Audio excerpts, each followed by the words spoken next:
tudo bem com vocês? Bom dia! Sim, hoje é sábado e a gente tá aqui. Agora vocês vão conferir os melhores momentos da semana no A Vida Não Para, um programa que eu apresento de segunda a sexta, 1 da tarde.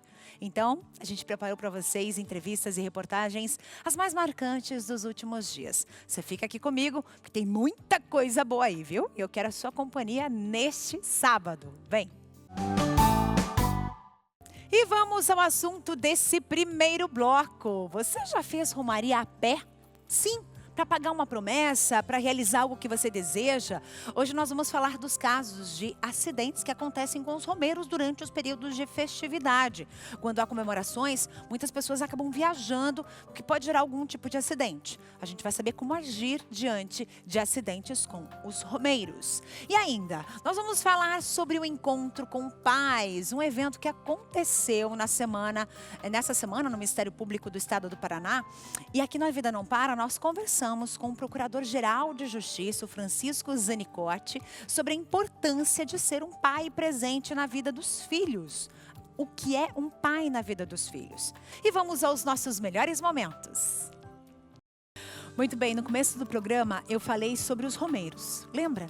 Que as pessoas elas fazem as romarias, elas levam um tempo para fazer aquele percurso e acabam se machucando, rompendo o ligamento, joelho, tornozelo, panturrilha e tudo fica mais difícil até chegar no destino. Muitas vezes isso acontece na ida ou na volta e aí tudo complica. Eu vou conversar agora, gente, com o doutor Gustavo Sanches, que é diretor da Sociedade Brasileira de Trauma Ortopédico e ele vai falar sobre essa questão da preparação. A gente precisa se preparar espiritualmente para esse momento, mas fisicamente também, né, doutor? Bem-vindo, muito boa tarde. Boa tarde, Carla. Muito obrigado pelo convite. Me diz, doutor, o que a gente precisa fazer para se preparar para esse momento tão importante? Porque muitas vezes esse romeiro, ele está percorrendo uma distância assim incrível. Às vezes saindo da sua cidade, percorrendo aí 100, 200 quilômetros a pé até chegar, de repente, na igreja ou onde ele vai. E aí ele não se prepara, espiritualmente ele está preparado, mas fisicamente não, né? Sem dúvida, é como qualquer atividade física mais extenuante, né? Então, você mesmo disse aí de mais de 200 quilômetros, tem relatos de mais de 700 quilômetros de distância de romaria. Então, ele precisa estar preparado fisicamente, ele precisa logisticamente estar preparado, a roupa, o calçado, tudo adequado, mas também fisicamente ele tem que ter um preparo prévio para evitar lesões durante a romaria que possa atrapalhar aí o trajeto. Certo, doutor, quais são as lesões mais comuns nesse trajeto, por exemplo? O que mais acontece de problema físico, de problema ortopédico nesse trajeto que a pessoa vai percorrer? A lesão mais comum acaba sendo aquelas lesões de pé, né? Bolhas, são lesões de pele que basicamente pelo andar e às vezes muitas vezes com o calçado não tão adequado, acaba tendo essas feridas que podem evoluir para até mesmo complicações maiores se tiverem alguma infecção. Mas outras lesões como entorse, lesões musculares, entorse de tornozelo, joelho, isso também pode acontecer e infelizmente até as mais trágicas, que são os acidentes com atropelamentos normalmente. Essa questão do atropelamento, isso é bem importante. O senhor falou sobre roupas. O que essa roupa deve conter de marca, de cor, de faixa, por exemplo, para que essa pessoa ela não sofra um acidente? Porque na noite, a maioria das estradas não tem a luz noturna, né? E só conta com a luz dos carros. E muitas vezes o carro está com uma luz estragada, só uma delas funciona e não consegue identificar que tem uma pessoa andando ali naquele cantinho da estrada. Primeiramente, a gente sabe que ela é proibido, né, fazer esse trajeto do lado da rodovia, mas no caso de ser feito, a gente precisa tomar algumas medidas. Então, de preferência, não fazer isso de forma nenhuma à noite, porque a visualização do romeiro pelo carro, pelo caminhão é fundamental. Usar roupas claras, você pode usar faixas luminosas nas roupas, tá? E sempre andando no sentido contrário ao fluxo, de forma que você veja o veículo que está vindo contra você numa eventualidade e não você contar que ele venha das suas costas e ele tenha que te ver. À noite, com certeza, a falta de visualização é péssima. Certo. Agora, para quem está assistindo a gente ou vai fazer esse percurso, assim, fisicamente, o que a pessoa precisa estar preparada? Porque muitas vezes a pessoa, de repente, está num sobrepeso, né? Não anda há muito tempo, não faz uma caminhada há muito tempo, não faz exercícios, mas precisa cumprir aí essa romaria. E aí, doutor? Então, se ela não se preparou fisicamente, ela vai ter que ter um pouquinho mais de tempo para fazer isso, respeitar os seus limites que o corpo vai dar, saber configurar paradas. Então, ele vai ter que ter lugares que ele sabe onde ele pode parar, pode descansar, tá? Ter um calçado adequado, manter a hidratação e a alimentação. De forma nenhuma ele pode deixar de ingerir líquidos ou mesmo se alimentar de uma forma errada, que ele possa ter uma queda aí da glicose no sangue e ter um desmaio, por exemplo. Então ela precisa estar amparada e de preferência nunca sozinho, sempre com mais pessoas. Com certeza. E você, motorista também que está assistindo a gente agora, né? Tem que ficar atento ao dirigir pelas estradas do Brasil à noite. Principalmente onde é tradicional, né? Os romeiros passarem aí em grupos ou até mesmo sozinhos. Então é importante tudo isso. Doutor, muito obrigada pela tua presença aqui. Quando vier a Curitiba, está convidada a vir para o nosso estúdio presencialmente, né? Para a gente poder conversar mais sobre esses e outros tantos assuntos ligados à nossa saúde, viu? Perfeito, Carla. Muito obrigado. Ótima tarde a todos. Ótimo programa. Muito obrigada. Você viu só que legal? Então a gente traz aqui dicas bem pontuais para ajudar também quem faz romaria. Quando você sai da sua cidade, vai para outro ponto. E aí, para que você possa ter cuidado com a sua vida. Porque você está indo lá agradecer a vida. Você está indo lá numa forma de agradecimento também, não só pedir, mas também agradecer.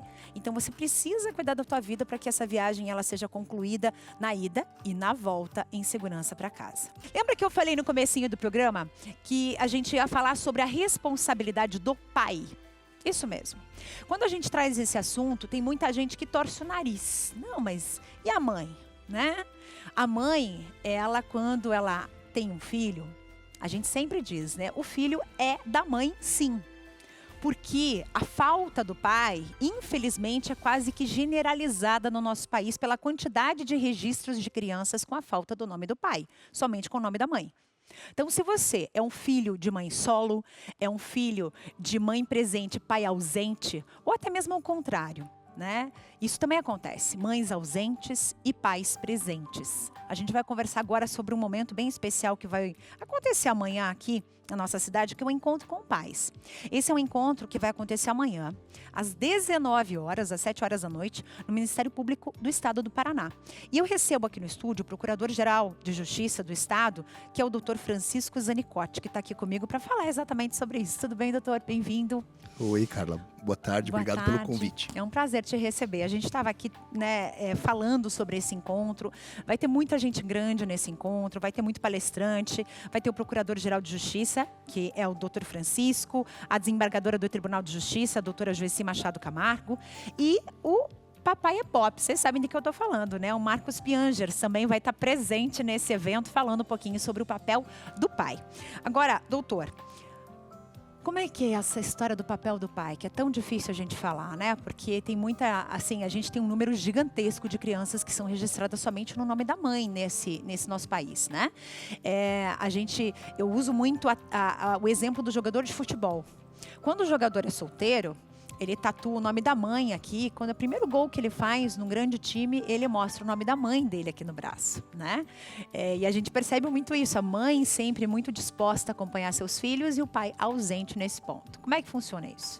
Então, Carla, primeiro, obrigado, né? Obrigado pelo convite, muito obrigado a vocês que nos assistem, obrigado ao Marcos Piangers, que vai estar lá conosco. É um evento presencial, mas um evento também no YouTube. Todos estão convidados para acessarem lá o canal no YouTube e assistirem amanhã. A função do pai, eu, Carla, além de ser Procurador-Geral de Justiça hoje, eu sou pai de 4 filhos e também sou promotor da criança e do adolescente aqui de Curitiba. E a gente percebe muito bem o mal que essa ausência paterna faz na vida das crianças, dos adolescentes e mesmo nós, os adultos, sentimos a ausência quando o pai não consta do registro, ou quando consta do registro, mas é ausente, ou mesmo quando não exerce as suas funções adequadamente. Qual que é a função do pai? O que é o exercício da paternidade? Primeiro, registrar o filho. É o elementar. A desembargadora Joeci faz esse trabalho há muitos anos no Paraná para buscar que toda criança tenha registrado na sua certidão de nascimento o nome do pai. Às vezes demora 1, 2, 3, 18 anos, mas uma hora acontece. Isso é o mais importante? Isso é importante, mas não é tudo. Nós precisamos que esses pais, com nome escrito ou não, exerçam essa função de paternidade. A gente percebe lá na nossa promotoria como é necessário o exemplo, o modelo, a direção do bom caminho, como é que é o exercício dessa paternidade, que eu costumo dizer, às vezes não é o pai que faz, às vezes é a mãe, que ela tem um exercício de paternidade, Exato. de firmeza, é por aqui, filha, é por aqui que vai, filho. Ou às vezes é um tio, ou às vezes somos nós, às vezes é a mídia, que bom que vocês estão abrindo esse espaço. Então o nosso trabalho do Ministério Público, do Poder Judiciário é, em primeiro lugar, buscar que toda criança tenha o seu registro adequado com o nome do pai e, na sequência, também para que esses pais estejam presentes na vida dos filhos. Pai biológico, pai adotivo, pai por afinidade, amigo, tio, irmão, mãe também. A mãe pode exercer a paternidade quando tem o pai ausente. Às vezes é uma necessidade, como o contrário. Eu, por exemplo, tive o meu pai e não tive minha mãe, que foi embora muito cedo. E o meu pai exerceu a paternidade e, tentando aos trancos e barrancos, também exercia a maternidade. Então a paternidade é um valor que precisa ser exercido por todos nós. Isso é muito importante, porque toda vez que a gente fala nessa questão, as pessoas elas esquecem que a mãe, né, ela é um ser humano, né? Porque a mãe ela tem que ser mãe, ela tem que ser super-heroína, ela tem que trabalhar, ela tem que sustentar, ela tem que fazer absolutamente tudo. E a gente percebe o seguinte, há anos atrás, né, eu que sou mãe de 2 filhos, mas eu sou filha só de uma mãe, né, eu não tive a presença do meu pai. Eu digo que eu sou filha de mãe solo, né? E aos 18 anos eu descobri quem era meu pai. E aí o meu registro foi feito aos 18 anos. Então, assim, eu passei 18 anos da minha vida num período vago da presença paterna. E aí eu fico pensando o seguinte, e aí? Como é que funciona tudo isso? Né? Qual que é a responsabilidade desse homem? Né? Qual que é a responsabilidade de tantos homens que não fazem o registro dos seus filhos e não só fazer o registro, como o doutor falou, não são responsáveis pela vida daquele ser humano, né? Aquele ser humano cresce, envelhece e você não sabe dele. Você simplesmente está perdido no mundo, né? E a gente percebe que isso é muito mais comum do que a gente gostaria que fosse. Então, é algo que eu chamo a atenção de vocês que estão aí do outro lado nos assistindo, porque, infelizmente, a mãe ela não substitui psicologicamente a presença do pai, né? Ela tenta, né? Minha mãe tentou muito isso, né? E a gente percebe que depois que a gente cresce, né? Eu imaginei assim, você na tua vida, né? Quando você cresce, você pensa, e agora? Quem que vai ser o exemplo para os meus filhos? Que exemplo que eu quero dar para os meus filhos, né? Eu como pai ou eu como mãe? Eu acho que a questão é essa, a gente tentar englobar isso e não jogar a responsabilidade somente nas mães, né? Porque é muito bonito a gente ver, por exemplo, o Piangers lá como um super pai, cuidando dos seus filhos, dando exemplo. Eu acho isso fantástico. Mas e aí, né? Será que outros pais poderiam seguir esse exemplo e começar a se tornarem parte da vida dos seus filhos? Porque o tempo passa e o tempo não devolve aquilo que você perdeu, né? Nossa, Carla, isso que você está falando é muito legal. Sabe por quê? Porque, assim, essa falta... Eu sou, além de ser promotor, procurador-geral, eu sou pai de 4 filhos. E eu costumo estar muito presente na vida dos 4. E não é nenhuma, nem 2, nem 3 reuniões de pais, ou para cuidar. Um deles tem síndrome de Down, é o meu terceiro. De eu ir em reuniões e tem 10, 20, 30 mães e 1, 2 pais. Exato. Né? E por que acontece isso? É uma coisa cultural e uma coisa nociva. Nociva para o filho e nociva para o pai também. Porque é tão bom você estar presente, a recompensa é tão grande, tão legal se o filho, jogador de futebol, tatuasse também o nome do pai, né? Não seria legal? Seria muito bom, né? Seria muito bom. Então, assim, como foi o teu caso, com 18 anos você foi descobrir, ter o nome na certidão, é importante. Né? É importante. Mas assim, pensa que tem uns que nascem, crianças, adultos, que nascem, que tem o nome do pai ali e esse pai não desempenha um papel adequado, não é presente, não vai na escola, não dá um bom exemplo. Se chega em casa, mal olha no rostinho, no olho do filho. É uma coisa que a gente precisa pregar. E que bom que a gente está aqui na Evangelizar, que a gente pode também falar qual é a oração mais importante que vocês, católicos, proferem. Começa com Pai Nosso. Pai Nosso. Então a gente tem um modelo, né, para quem é católico, para quem é cristão, de olhar para um pai que está no céu. E agora vamos nós, pais da terra, seguir esse exemplo e, assim, primeiro, registrar, pagar a pensão, né? Vamos, o mínimo, né? E estar presente. Vamos comparecer, porque é bom para o teu filho e é muito bom para você, pai. É isso que a gente quer falar lá amanhã, Carla. Então, convidando a todos, não só os pais, as mães, os tios, os irmãos, todo mundo que tiver interesse nesse exercício tão gratificante que é o exercício da paternidade para estar lá amanhã conosco. E olha, você de todo o Brasil vai conseguir acompanhar, porque vai ter transmissão no YouTube. Então isso é muito legal. Você em qualquer canto do país vai conseguir acompanhar esse papo super legal sobre a responsabilidade dos pais. Então leva para frente do computador, para frente do celular, todo mundo aí da família, para poder acompanhar esse momento especial. Então é amanhã às 19 horas no Ministério Público do Estado do Paraná, tá? Começa às 7 da noite, então. 7 em ponto, não vamos atrasar. Maravilha, todo mundo presente lá para falar sobre essa responsabilidade que é tão importante. E aí, doutora, agora eu quero saber de você enquanto pai, né? Como é que é viver com 4 filhos, cada um com a sua característica, cada um com a sua diferença, que depois que a gente se torna pai e mãe, a gente percebe que não existe um amor único, são amores diferentes, não é verdade? E são pessoas completamente diferentes, por mais que você crie igual, né? Nossa, para mim é delicioso, né? Eu como pai adoro ser pai dos 4, né? São tesouros na minha vida. Como diz na palavra do Senhor, são flechas para o meu arco. Cada um do seu jeito, cada um com a sua distância, cada um com a sua forma de ser. Mas é muito prazeroso, é muito gratificante ser pai. E você estar presente, apesar da minha função ali, absorver demais do meu dia a dia, eu sempre procuro estar presente. Eu, a minha esposa, a Márcia, sempre está comigo também na vida dos 4. E é muito legal. Além disso, é uma obrigação. Daí entra o Ministério Público, daí sai o Chico, pai, e entra o Zanicotti, procurador-geral, promotor, e a gente tem que responsabilizar esses pais que são ausentes. Querendo ou não, faça o mínimo, que é pagar pensão, tá lá, direito de visita, horário de visita. Então, é muito importante. Mas como pai, o que a gente pode falar? Que o que você faz de bom retorna para você ali na vida dos teus filhos. E assim, fazer por responsabilidade, estar presente, é tudo muito importante. Mas o X da questão, me parece, eu também como promotor, que cuido de tantas crianças acolhidas, em situação de vulnerabilidade, em situação de risco, com pais, às vezes, não é só que não cuidam, é que às vezes agridem. Né? A gente vê que o X da questão é o amor. Se você consegue exercitar na paternidade, na maternidade, na parentalidade, o irmão com o irmão, o tio com o sobrinho, a jornalista que está falando para a câmera, com amor, com propósito, com dedicação. É disso que a gente quer falar amanhã. É a paternidade, Exato. Mas é a paternidade com amor, com propósito, com colheita de frutos nessa atividade. É isso. É isso que eu procuro, Carla. Estou tentando fazer isso com os meus 4. E é bom demais isso, ouvir essa tua fala, porque, gente... Você já imaginou 50% você naquele ser humano e 50% o amor da sua vida? Você forma um ser humano com metade do gene dele. Metade é seu.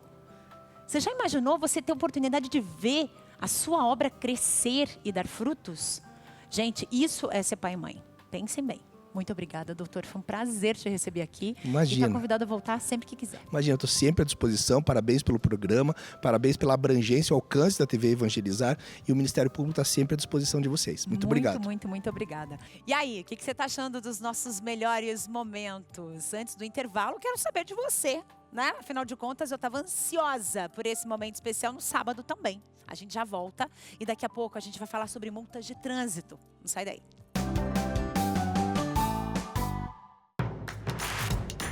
Não perca mais nenhum vídeo da TV Evangelizar. Inscreva-se agora.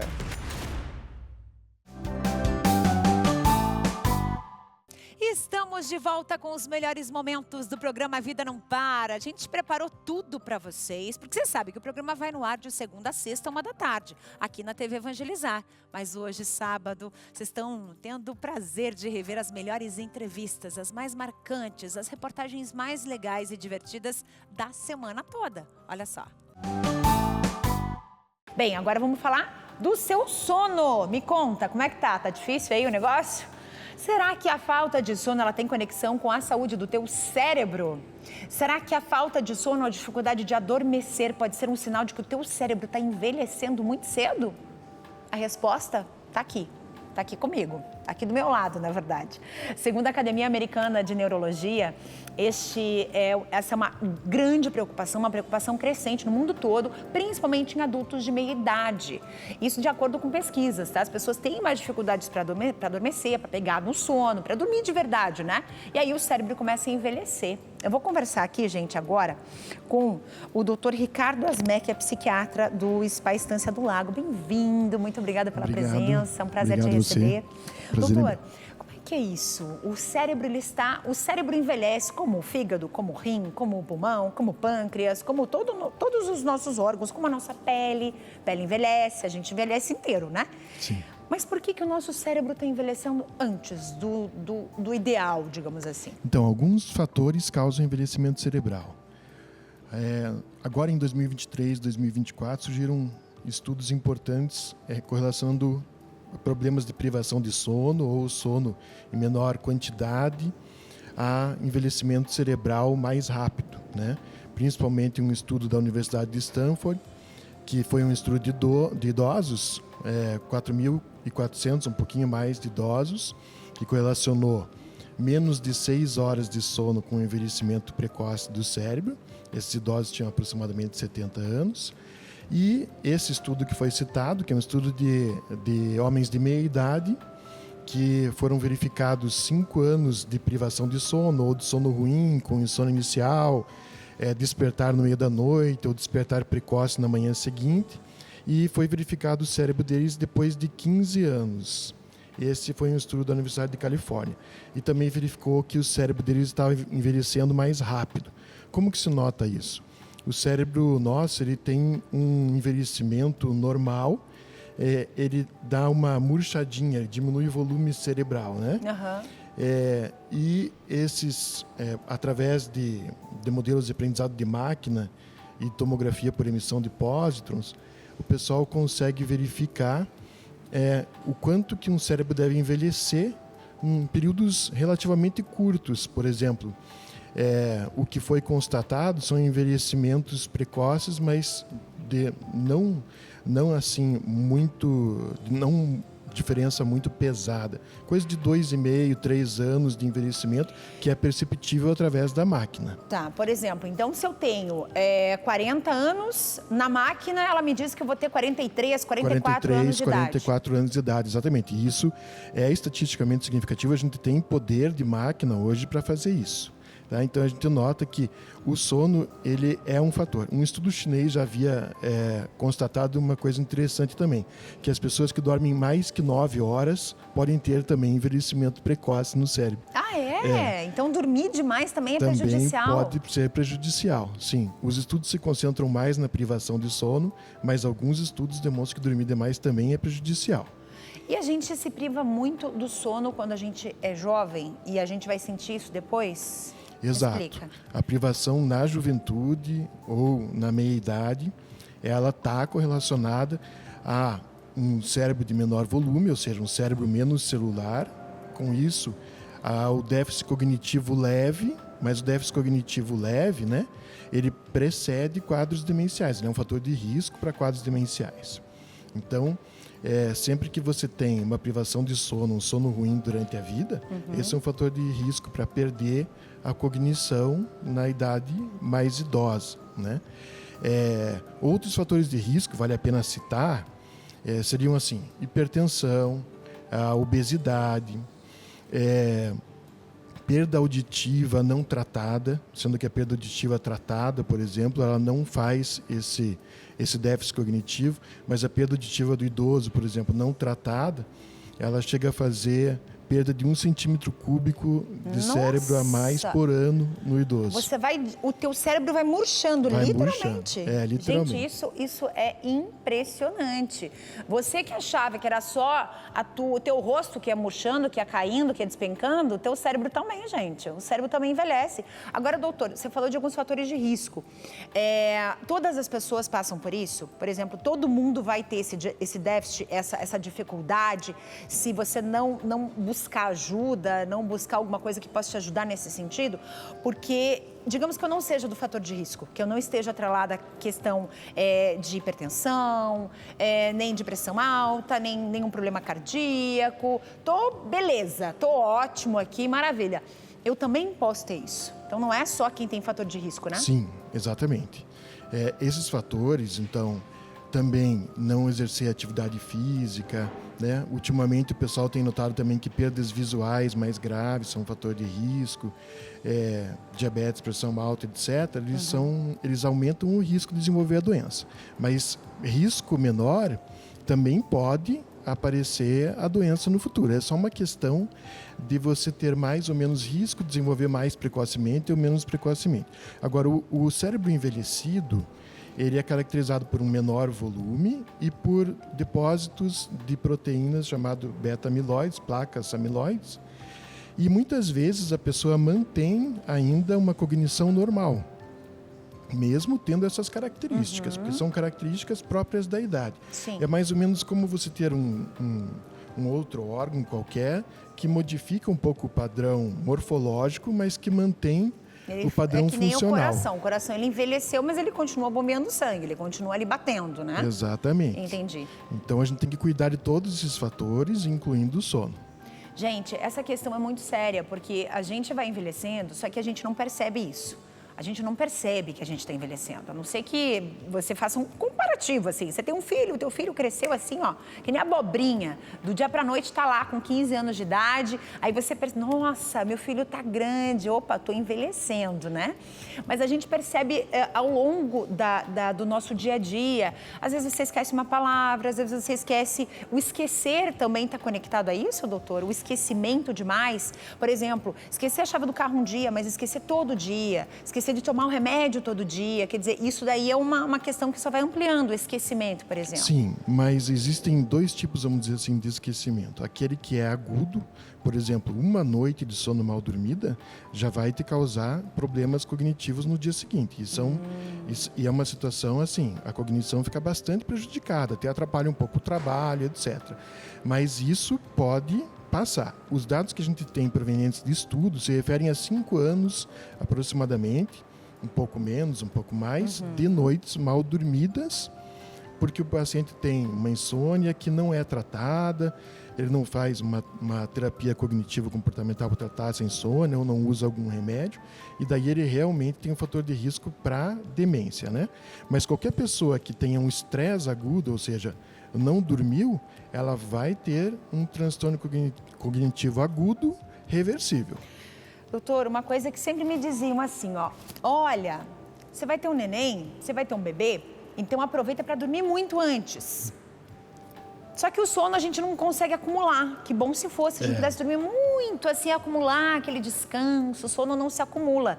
Mas a falta de sono vira um problema e ele se acumula no nosso cérebro, a falta do sono. É isso? Exato.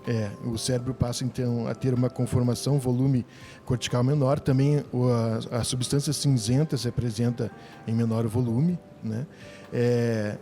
E você pode ter ainda umas dificuldades de conexões do ponto de vista fisiológico, sabe? No cérebro. Então, realmente, ele se acumula esse dano no cérebro, sim. Não, isso é muito importante. Doutor, o senhor vai ter que voltar aqui mais uma vez para a gente falar sobre isso, que é muito importante. E eu gostaria já de apontar uma segunda conversa, uma segunda pauta para a gente falar sobre o envelhecer do cérebro com os idosos. Porque a gente acha que o nosso pai e nossa mãe também não envelhecem. Daí a gente fala, não, você está esquecido, a gente discute, a gente briga. A gente tem que entender que o cérebro deles também não é mais o mesmo de 30, né, Claro. 40 anos antes, não é verdade? O pai e a mãe, a gente percebe isso, eles vão envelhecendo também e o cérebro vai envelhecendo. A gente precisa falar disso. Combinado, doutor? Tá, claro. É um Maravilha. prazer. Muito obrigada pela tua Nada. presença aqui, viu? Multa. Você já foi multado? Já teve suspensão da tua carteira? Você não sabia o que fazer?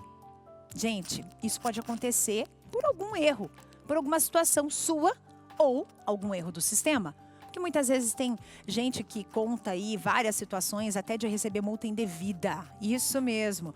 Eu estou aqui com o doutor Alessandro Coelho Martins, que é advogado, e vai conversar com a gente sobre isso. Tudo bem, doutor? Bem-vindo. Boa tarde. Bem, doutor, para a gente começar, o que é mais difícil nesse caso? Porque você está ali tranquilo, dirigindo seu carro, daqui a pouco você chega em casa e está lá, multa. Você não sabe de onde veio, não sabe quem fez essa multa, porque muitas vezes não bate nem a placa, bate, mas não bate o modelo do carro, está em outro estado. E aí a gente faz o quê nesse momento? Boa tarde, Carla. O que mais acontece é muita multa indevida que é enviada para casa do usuário de trânsito.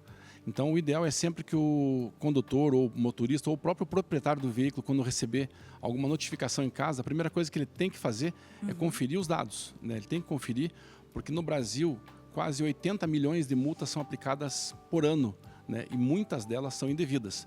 Então, muitas pessoas são penalizadas indevidamente. É claro que existe muitos motoristas de trânsito que cometem infrações e que existe a fiscalização, existe a polícia, existem os radares, existem todos os mecanismos de fiscalização para coibir as infrações de trânsito, mas também acontece as multas indevidas, que o próprio órgão de trânsito ele não faz essa triagem e muitas vezes envia para a casa do usuário uma multa que é indevida e que ele não deveria pagar por essa infração. E o que seria uma multa indevida, por exemplo? Além dessas de situação de clonar a placa tá... A mesma placa do teu carro tá num carro completamente diferente, em outro estado, em outro lugar. Como é que, além disso, o que é uma multa indevida? O que caberia numa multa indevida, por exemplo?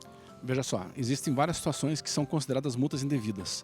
Por exemplo, você tem uma motocicleta, né, e tem uma placa e na hora que você recebe na sua casa uma notificação, chega a foto, por exemplo, de um caminhão. Ou seja, não tem nada a ver uma coisa com a outra. Nossa. Isso é um erro grosseiro, né, e a prova cabal de que você não cometeu aquela infração, porque a foto que não bate a pegou placa, você... tem o veículo e só bate o meu nome, por exemplo. Meu nome, meu CPF. Exatamente. Nossa. Ele pega, muitas vezes...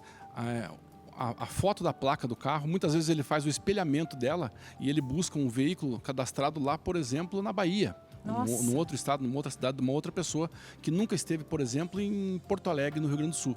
Então acontece bastante a situação. Parece que é exagero, mas não é. Então muitas pessoas, muitas vezes, nunca estiveram numa cidade e recebem uma infração de trânsito. Pois é. Então, o grande conselho que eu sempre dou é que quando você receber uma notificação em casa, a primeira coisa que você deve fazer é conferir todos os dados. Porque muitas pessoas, ao receber uma notificação, ele vê que é uma carta de multa do Detran, da Secretaria de Trânsito da sua cidade, do órgão municipal, ele simplesmente nem quer abrir, porque ele sabe que é uma cobrança, uma coisa errada que ele fez. E então, o que ele deve fazer é abrir, conferir todos os dados. O nome do proprietário do veículo, a placa, a rua, ou seja, todas as informações constantes naquela notificação, para ver se ela tem consistência. Porque a própria legislação diz claramente que uma notificação que contenha inconsistência nem deve ser enviada para a casa do usuário. Mas não é isso que acontece, porque 80 milhões de infrações são cometidas por ano e muitas delas são enviadas para a casa do cidadão contendo informações erradas. Ou seja, ele está pagando por coisa que nem cometeu. Então, olha, você que costuma receber a multa e já correr pagar para se livrar do pepino, vamos dar uma olhada, vamos seguir aqui o que o doutor está falando. Confere todos os dados, verifica se está no teu nome, se é o teu carro, se é a tua moto. Tem que ficar de olho em tudo, gente, em tudo. E também verifica se você cometeu realmente aquela multa, porque muitas vezes pode ser na tua cidade, mas você nem passou por aquele bairro. Entende? Então tem que ficar de olho nisso. Agora, outra questão, doutor. Quando a gente precisa ficar atento a essas questões de multa, existe, por exemplo, um limite? A pessoa nunca fez uma multa na vida, mas daí chega uma multa para ela que come lá todos os pontos limites que tem na carteira. E ela acaba perdendo a carteira dela. O que fazer nessa hora? Esse é um assunto, Carla, que eu gosto de falar porque acontece muita informação distorcida. Então as pessoas deveriam saber que a pontuação mudou, inclusive a contagem. Ah, é? Então, as pessoas acham que para perder a carteira, temporariamente, que é a tal da suspensão, deve-se atingir 20 pontos. Essa pontuação teve uma tolerância, aumentou para 40 pontos na última alteração do Código de Trânsito. Então, veja só, se você hoje cometer uma infração de trânsito, você não vai perder automaticamente a carteira, a não ser que você cometa as infrações chamadas de autossuspensivas, porque existe uma possibilidade de você cometer uma única infração de trânsito e perder sua carteira por 6 meses. Exemplo, excesso de velocidade, embriaguez, racha e tantas outras. Mas vamos tratar daquelas infrações muito mais comuns, que é, por exemplo, estacionar numa vaga de estacionamento rotativo, infrações que pontuam com uma intensidade menor. Então, veja só, se você comete uma infração de 3 pontos, uma de 4, uma de 5 e vai pontuando na sua carteira, quando você atinge 20, 30 ou 40 pontos é que você tem a carteira suspensa. Mas como é que funciona o 20, o 30 ou 40? Se você tiver 2 infrações gravíssimas, a pontuação para você, Carla, é 20. Agora, se uma outra pessoa tiver uma única infração gravíssima, né, o limite de pontos para ela é 30. Agora, se ela não tiver nenhuma gravíssima, ou seja, ela cometeu infrações de grau de risco menor, vamos dizer assim, essa tolerância, essa pontuação que ele pode atingir, chega a 40 pontos. Uau, então isso Então é bem bom explicar sério. para as pessoas que não é 20 pontos e não é 40. Depende do cometimento da infração que ele tem no seu prontuário. Do grau grau. do que foi aquilo, se foi muito sério, se foi mais leve, enfim. Da Mas, doutor, gravidade. isso é para o Brasil todo. Para o Brasil todo. Então, ó, do Iapoque ao Chuí. Você está em qualquer canto do Brasil nos assistindo agora, fique tranquilo. Então, ele já avisou pelo Código Brasileiro de Trânsito até 40 pontos, mas tem que verificar essa questão da gravidade. Essa questão de gravidade é importante a gente falar. Porque existe uma legislação local, por exemplo, o batalhão de trânsito da nossa cidade aqui, se você estacionou numa vaga e você não colocou estar, aqui a gente chama de estar, que é como se você comprasse um crédito para ficar naquela vaga por um período, por 1 hora, por 2 horas, por 3 horas, né? Normalmente custa em torno de R$3 a hora, R$4 a hora. Né? Se você esqueceu de colocar ou colocou no aplicativo e não deu confirma e deixou o carro lá, o carro ele já está irregular, né? Quanto eu vou pagar de multa, por exemplo, nessa questão de eu não esqueci de colocar o estar ou não coloquei direito? Como é que faz? Boa pergunta tua, Carla, porque muitas pessoas têm dúvida em relação a isso. Veja, como você citou, o Código de Trânsito Brasileiro é uma legislação nacional. Ele deve valer, como você mesmo citou, do Oiapoque ao Chuí. Mas veja que existem algumas particularidades. Existe a possibilidade do município legislar sobre trânsito, claro, desde que ele não contraria a lei maior, como, por exemplo, todo mundo sabe que é obrigatório o uso de capacete. Sim. Mas agora aqui na minha cidade o prefeito falou que não é mais obrigado. Não, ele não pode contrariar uma lei que esteja constante no Código de Trânsito Brasileiro. Entendi. Ele pode fazer uma legislação complementar ou suplementar. Ele pode dar uma complementada nessa legislação. É o exemplo que você citou, que é o estacionamento regulamentado. Exato. Então, várias cidades definem ruas que deva ser estipulado um estacionamento rotativo. Sim. E ele cobra por isso. Está previsto no Código de Trânsito. Então, muitas pessoas não colocam o crédito. Então, algumas cidades usam maneiras diferentes de fazer essa cobrança. Antigamente, aqui em Curitiba, era um bloquinho que você preenchia, depois raspava, tipo uma raspadinha. Hoje, você compra crédito por celular. Então, cada cidade adota uma característica diferente. e uma maneira de cobrança. Mas todos têm que pagar. E o grande problema que acontece isso, que muitas pessoas não têm o aplicativo, não sabem usar o aplicativo, não tem crédito no celular, não tem bateria no celular. Ou seja, o cidadão não é obrigado a ter toda essa tecnologia para poder estacionar o carro. A legislação diz, Carla, que você quer parar na rua e estacionar por 1 hora, você tem que pagar. Só que a legislação não obriga você a ter um telefone de última geração, acesso à internet. Né? Isso é um ponto polêmico que eu defendo, inclusive. Porque a lei, que deveria ser igual para todos, não é igual para mim ou para você. Vamos dar um exemplo bem simples. Eu e você somos iguais perante a lei. Nós queremos parar na rua de trás aqui o nosso carro, o seu e o meu. Eu não tenho celular, não tenho conta em banco, não tenho cartão de crédito, muito menos bateria e acesso à internet. E você tem todas essas opções. Você habilita seu telefone, faz a compra do crédito e está perante a lei, regular por 1 hora ou 2, como você mesmo citou. Mas eu, por opção, não quero ter o telefone celular, mas eu tenho lá o dinheiro em mãos e quero fazer a compra. Então, muitas vezes eu tenho um tratamento diferenciado. Sim. Se eu for fiscalizado naquele momento que eu não comprei Você vai levar multa. eu vou levar multa. E a multa é pesada. São 5 pontos que acrescenta na carteira, né? O valor é de R$ 195,23 R$195? por você não habilitar um crédito de R$ 3 a R$ 5, dependendo da cidade do Brasil. Gente do céu, é uma facada, né? É uma facada, né? E essa multa, no Brasil inteiro, é uma das multas que mais são aplicadas em todo o território nacional. Você pensa que é pouco, mas não é não. Querendo ou não, é uma forma de arrecadação para o município, pela falta de crédito no aplicativo ou pela maneira de estacionar errada. Eu ainda acho que deveria ter as duas opções. Sim. Uma opção de escolha. Eu não quero ter celular, mas eu quero ter a possibilidade Do bloquinho né? físico. E se você tem a facilidade com o teu celular, que você está bem inteirada com essa tecnologia, você pode usar. Assim você não distingue ninguém e trata os iguais da mesma forma. Iguais, com Exatamente. certeza. Nossa, Se a gente está doutor. falando de direito, então vamos falar exatamente como a lei prevê. Sim, A lei prevê todo que mundo tem que ser todo igual. mundo, a lei é para todos, o código é para todos, inclusive o estacionar e a cobrança. Só que na maneira que se coloca hoje Sim. em algumas cidades, que ela obriga você a ter um celular, você trata os iguais de maneira diferente. Doutor, foi muito bom conversar contigo. Descobrimos muitas coisas importantes aqui com o doutor Alessandro Coelho Martins. Doutor, muito obrigada. Já fica o convite para o senhor voltar para a gente falar mais sobre leis de trânsito, de estacionamento, de outras tantas coisas, né?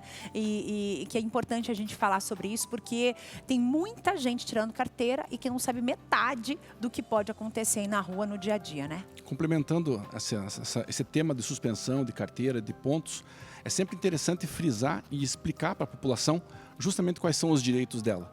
Como eu falei para você, o Brasil multa todo dia, toda hora. Sim. As pessoas estão recebendo multas na sua casa e a grande maioria não tem acesso à informação. Ele não sabe aonde recorrer, como recorrer. Então, muitas pessoas são punidas, além de ter feito coisa errada no trânsito, mas são punidas duplamente pelo acesso de informação, ou seja, aonde eu devo recorrer. Então, pecam pela falta de informação. Então, é sempre interessante o programa abrir essa possibilidade de trazer uma informação para o público, para que ele saiba dos seus direitos, né? Claro, né, o código só fala em deveres. Exato. É dever seu isso, dever aquilo, mas a gente tem que frisar também quais são os direitos que ele tem no trânsito, para que ele consiga conviver em harmonia na sociedade, utilizando sua carteira, e que não tenha pontuação, que ele tenha a carteira apta, né, a ser apresentada numa autoridade policial, ou seja, que a carteira dele esteja apta numa seguradora. Sim. A ponto de receber um seguro, né, porque muitas situações de sinistro, uma seguradora, por exemplo, não quer indenizar uma carteira que esteja suspensa. Pois é, isso é perigosíssimo, tem que estar com tudo em dia. Exatamente. Obrigada, doutor, mais uma vez. Imagine, sempre as ordens. Prazer te receber. E você aí de casa que está aproveitando o final de semana aqui junto comigo na TV Evangelizar. Você sabe que nós contamos com você para continuar levando o nosso conteúdo, o melhor da TV Evangelizar, o melhor da evangelização e o melhor da ajuda a quem precisa. Isso mesmo. Você sabe que nós ajudamos muitos projetos. Pessoas são beneficiadas pelos projetos da Obra Evangelizar. E cada pessoa que nos ajuda, de pouquinho em pouquinho, a gente consegue aí manter a obra de pé, funcionando. E a gente precisa ajudar o próximo, praticar a caridade, que é o que a gente sempre traz aqui para vocês, que é tão importante. E a gente sabe que você pode sim nos ajudar com um pouquinho, porque um pouquinho seu, um pouquinho aí do seu amigo, um pouquinho do seu vizinho, um pouquinho da população, a gente consegue ajudar muitas pessoas. E você pode fazer parte dessa família da Obra Evangelizar. Basta você aqui, ó, no rodapé da nossa tela, tem um QR Code. O QR Code, ele te manda para a área Pix aí do seu celular e você consegue fazer uma doação, certo? No valor que o seu coração mandar. Basta você apontar a câmera para esse QR Code e fazer a sua doação. Combinado? Então a gente primeiro agradece as suas doações, agradece a sua ajuda, porque assim a gente continua levando a evangelização para todo o Brasil através da TV Evangelizar e podemos continuar levando também ajuda a quem mais precisa. A gente vai para um rápido intervalo, mas não saia daí, porque daqui a pouquinho a gente vai falar sobre como a alimentação influencia diretamente o nosso intestino, a nossa digestão e o nosso cérebro. Sim, o nosso intestino é o nosso segundo cérebro, sabia disso? Eu volto já.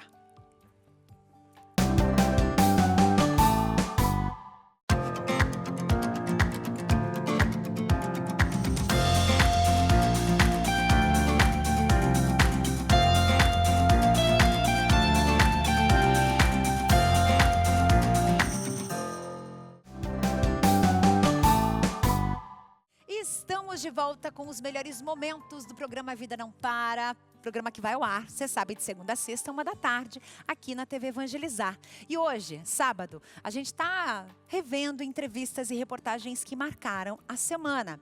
E eu quero aproveitar esse momento para te fazer um convite. Atenção, você de São Paulo e região.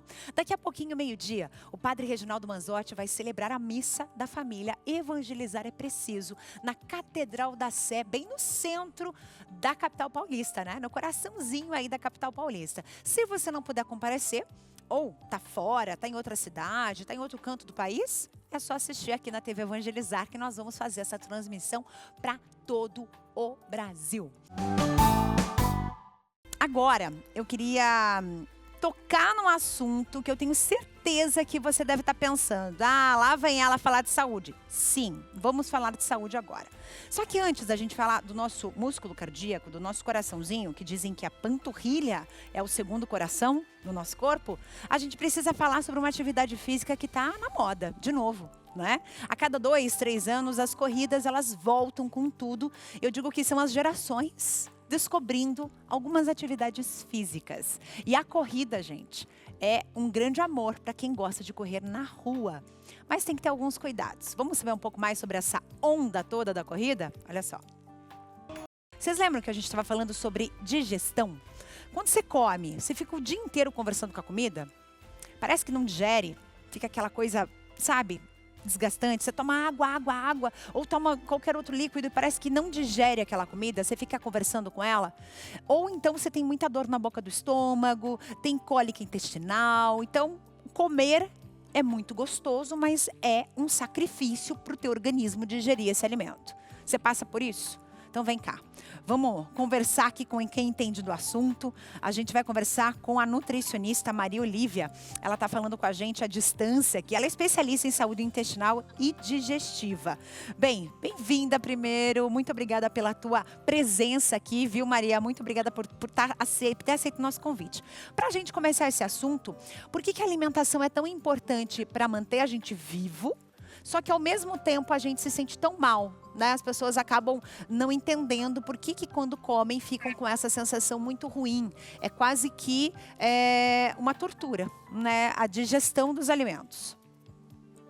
Certo, obrigada pelo convite, Carla. Fiquei muito feliz.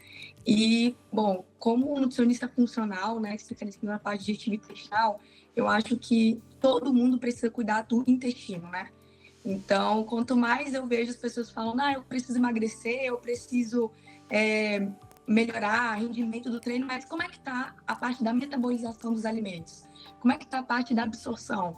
Porque às vezes você está cansada, às vezes você está ali, não, né, como você falou, comendo os alimentos, ficando ali arrotando, se sentindo mal, às vezes até com medo de comer, porque você sabe que vai se sentir mal depois, entender o porquê das coisas, né? Então, assim, essa parte da digestão, ela é muito importante. Por quê? Porque não basta só a gente comer, né? A gente precisa também metabolizar esses alimentos. Então, a primeira parte do processo digestivo é na boca. Então, eu sempre falo, né, que às vezes a gente está muito corrido, às vezes a gente está, né, numa vida ali de correria, mas se você tem 10 minutos para você sentar na mesa e comer com atenção plena ali, isso já vai mudar muito essa sensação de estufamento, de gases, de má digestão, né? Então, o primeiro ponto aqui é mastigação. Então, mastigar bem os alimentos, principalmente as proteínas, porque quando uma proteína está mal digerida e chega ali na parte do estômago, do intestino, né? Começa a fermentar muito. Então, essa sensação de gases, essa sensação de barriga estufada que a gente sente, é porque está fermentando muito. Muito provavelmente porque você não mastigou os alimentos ou porque na parte da digestão você não está conseguindo digerir essa molécula. Certo. Agora eu queria entender uma coisa. Você falou muito das proteínas, né? Por que a tal da proteína ela é tão difícil de digerir? Porque acontece isso. Acho que quando você come uma fruta, uma verdura, até um carboidrato, você percebe que a digestão ela é mais rápida, né? E a proteína ela leva quanto tempo para o nosso organismo mandar ela embora de volta? Tá, olha, depende muito do organismo de cada um, né? Como eu falei, né? Depende muito de como que essa pessoa está digerindo. Se essa pessoa está funcional, ela não está com nenhum sintoma, né? Nenhum arroto, ela vai conseguir digerir ali em mais ou menos 1 hora, 1h15. A digestão das proteínas, ela é no estômago, né? Então, por isso que a mastigação, né? Aquilo que eu falei, né? De mastigar principalmente as proteínas, faz muito sentido porque é no estômago que a gente faz toda a parte de capsulação e também de funções digestivas ali para essa proteína. Aí quando chega no intestino, se a proteína ela não está bem digerida no estômago, o intestino ele fica chateado, ele fica bravo, falando assim, estômago, você não deu conta disso? Só que na verdade o estômago ele está disfuncional. E aí essa proteína que está mal digerida ali no estômago, quando chega no intestino, o intestino às vezes não dá conta. E é por isso que há essa sensação de estufamento, de inchaço. Os gases fétidos também é por conta desse metabolismo proteico que foi ali, que não foi tão funcional, né? Então, assim, um tempo exato é mais ou menos 1 hora, mas depende muito do quê? De como que está a função desse intestino, de como está o estômago, de qual foi os tipos de proteína, porque tem proteínas que têm melhor digestibilidade e outras não. E isso vai depender, né, também de como está o seu organismo para saber se você está conseguindo digerir bem essas proteínas. Maria, a gente falou hoje com um cardiologista aqui no estúdio que a nossa panturrilha é o nosso segundo coração. É verdade que o nosso intestino é o nosso segundo cérebro? Sim, sim. Eu falo que também ele é o centro do nosso corpo, né? Então, eu estudo há muito tempo o intestino, né? Hoje, por conta, né, das minhas especializações, sou especialista, mas o intestino eu estudo há bastante tempo, desde ali da época de quando eu descobri síndrome do intestino irritável. E eu me alimentava saudável, eu era estudante de nutrição, e eu não entendia por que eu ainda assim continuava estufada, inchada, com vários gases, não entendia por que eu me sentia mal ainda comendo os alimentos. Foi aí que eu entendi que não bastava só comer saudável, eu precisava metabolizar, digerir e absorver bem esses alimentos. E onde que a gente faz isso? Nosso trato gastrointestinal. Então, o intestino em si, ele é sim o centro do nosso corpo, porque se a gente não consegue metabolizar, digerir bem esses alimentos, o que acontece? Esse intestino ele fica mais inflamado. Esse intestino ele não consegue ele fazer a função dele. E aí, consequentemente, se o intestino não consegue fazer a função dele, se está disfuncional, isso começa a acometer outras partes do nosso corpo. Então, você começa a acometer sua saúde mental, começa a também ter outras questões, ali, por exemplo, dermatites, começa a ter muito rinite, sinusite. Isso também está muito relacionado à saúde intestinal, né? Eu sempre falo que é como um puxa o outro. Se um está doente, o restante, né, vai ficar doente também. Nossa, isso é importantíssimo você falar, porque a gente nem imagina que um problema de pele ou uma rinite alérgica, por exemplo, está conectado ao nosso intestino, né? Então isso é muito, muito bom. Eu quero te agradecer, Maria. Quando você vier a Curitiba, você está convidada a vir para o nosso estúdio, tá? Para a gente se conhecer pessoalmente, assim, fisicamente, de pertinho, e para a gente bater mais um papo, tá bom? Sim, obrigada, Carla, com certeza. Muito, muito obrigada, viu? Viu só que legal, gente? É bom demais, né? Quando a gente tem essas informações aí de pessoas que estudam tanto, que sabem tantas coisas diferentes, né? Da vida, do nosso corpo, da nossa saúde. A gente vem aqui dividir essas informações com vocês, que são realmente importantes. O que importa para você? Quero compartilhar com vocês um menininho, o nome dele é Miguel. E ele dá uma resposta maravilhosa para os ditos populares aos quais nós conhecemos. Mas será que os pequenininhos conhecem? Olha só. Roupa suja se lava em... máquina. Acertei? Acertou. Pimenta nos olhos dos outros é... Adito. Quem tem boca vai a... Rotar. Que? Arrotar. Deus escreve certo por linhas... De caderno. Pode ser? Pode. Quando um burro fala, o outro... Fala. Pode ser? Pode? Quem vê cara não vê? Costas. Quem não chora não... Ganha colinho. Pode ser? Onde há fumaça há... churrasco. Adorei, filho, adorei. Pode ser? Muito bom esse sabadão junto com vocês. E você pode conversar com a gente através do nosso WhatsApp, 41 98793 6281. O que você achou dos melhores momentos? Manda pra gente, manda através do nosso número. Fica agora com o programa Experiência de Deus com o Padre Reginaldo Manzotti. Um beijo no seu coração, aproveite o seu fim de semana e segunda-feira eu tô aqui de novo. Tchau.